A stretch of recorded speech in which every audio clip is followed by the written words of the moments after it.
Hey guys, so I want to do a review of this Palmolive dishwashing liquid. It says it dissolves stuck-on food that's been stuck on for 24 hours.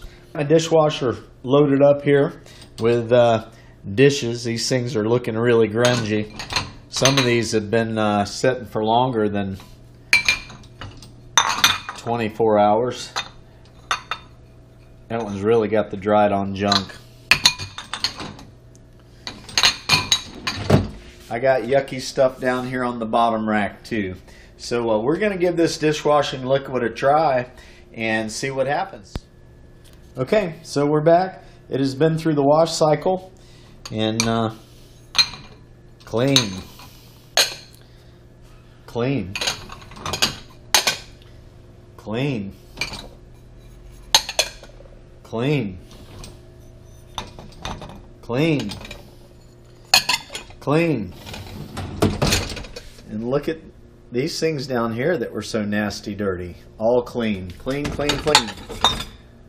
Clean.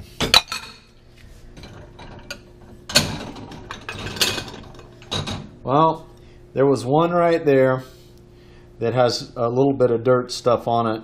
But, you know, that there could be a lot of reasons for that. I'd say 99% of this stuff got completely clean. It's looking good. I give it a thumbs up for sure.